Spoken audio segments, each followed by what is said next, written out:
मित्रांनो, मूळव्याधाची समस्या इतकी गंभीर आहे की तुमचं उठणं बसणं किंवा टॉयलेटला जाणंही अवघड होतं। ही समस्या खाणं पिणं आणि लाईफस्टाईलशी संबंधित आहे। त्यामध्ये दगदगीचे जीवनमान, चिंता, जागरण, शिफ्टमधील नोकरी, सतत प्रवास, बाहेरचे खाणे, जंक फूड, तेलकट, तिखट मसालेदार पदार्थांचे अतिसेवन, घाईगडबडीत खाणे, एकाच स्थितीत सतत बसणे, लठ्ठपणा, पोट बिघडणं, आनुवंशिक कारण, मद्यपान तसेच चहा कॉफीचे प्रमाणाबाहेर सेवन यांसारख्या अनेक बाबी मूळव्याधासाठी कारणीभूत ठरतात। या व्हिडिओच्या माध्यमातून आपण मूळव्याध रुग्णाने कोणती पथ्ये पाळायला हवी, कोणत्या भाज्या खाणे टाळायला हवे, जीवनशैलीमध्ये कोणत्या सुधारणा करायला हव्या त्याबाबत अगदी सविस्तरपणे जाणून घेणार आहोत। अतिशय महत्त्वाचा असा हा आजचा व्हिडिओ असणार आहे, तेव्हा ह्या व्हिडिओला लाईक करून चॅनलला नक्की सबस्क्राईब करा आणि ज्या व्यक्तीला ह्या व्हिडिओची सगळ्यात जास्त गरज आहे त्याला हा व्हिडिओ लगेच शेअर करा। चला तर मग मित्रांनो, व्हिडिओला लगेच सुरुवात करूया। मित्रांनो, मूळव्याध म्हणजेच पाईल्स, जे गुदद्वार आणि मलाशयातील सूज आणि तणावाने होते। मूळव्याध दोन प्रकारचे असतात, एक रक्तस्राव होणारा आणि दुसरा चट्टे असणारा। मूळव्याध असलेल्या लोकांनी आपल्या खाण्यापिण्याची काळजी घ्यायला हवी, अन्यथा ते बरे होण्याऐवजी अजून गंभीर रूप धारण करू शकते। मूळव्याध म्हणजे गुदाभोवती किंवा खालच्या गुदाशयाजवळील सुजलेल्या आणि भरलेल्या रक्तवाहिन्या। मूळव्याध होण्यामागे अनेक घटक कारणीभूत असतात, परंतु मूळव्याध होण्याचे मुख्य कारण म्हणजे गुदा किंवा गुदाशयाभोवती असलेल्या नसांवर जास्त दबाव असणे, गुदाशयाभोवती खाज सुटणे किंवा जळजळ होणे ही मूळव्याधाची काही प्रमुख लक्षणे आहेत। मूळव्याधीसारख्या आजारावर त्वरित उपाययोजना करणे आवश्यक आहे, अन्यथा ही समस्या दिवसेंदिवस अधिक गंभीर आणि धोकादायक रूप धारण करू शकते। जर काही गोष्टींची काळजी घेतली गेली, खाताना काही गोष्टी टाळल्या, जीवनशैलीमध्ये बदल केले तर पाईल्सची समस्या नक्कीच दूर होऊ शकते। मूळव्याध टाळण्यासाठी योग्य आहार आणि जीवनशैली आवश्यक आहे। कुठल्याही प्रकारचे व्यसन पाईल्स असणाऱ्या रुग्णांसाठी घातक आहे।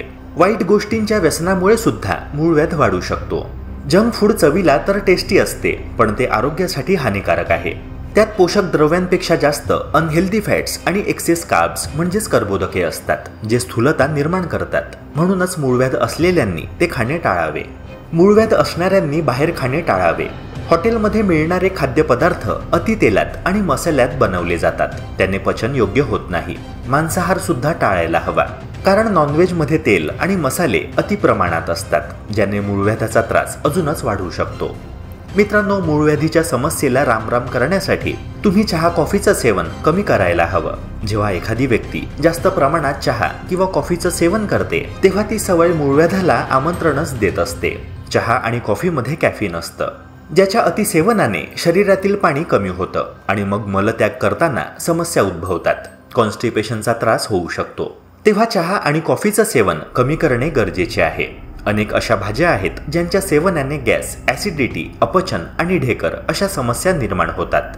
मूळव्याध असलेल्या व्यक्तीने काही भाज्या टाळणे आवश्यक आहे, ज्यामुळे आतड्याची जळजळ आणि वेदना वाढू शकतात। मसालेदार, खारट, तळलेल्या आणि कच्च्या भाज्या मूळव्याध रुग्णांनी टाळल्या पाहिजे। या भाज्या नेहमीच खाल्ल्या तर पचनतंत्र कमजोर होतं, ज्यामुळे पाईल्सची समस्या निर्माण होते।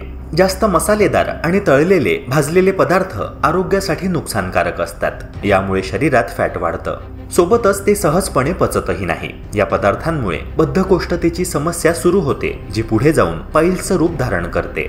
जर या आजारापासून बचाव करायचा असेल तर तळलेले, भाजलेले पदार्थ खाणे टाळले पाहिजे। सगळ्यात महत्त्वाची बाब म्हणजे पाईल्सची समस्या झाल्यावर तिखट अजिबात खाऊ नये।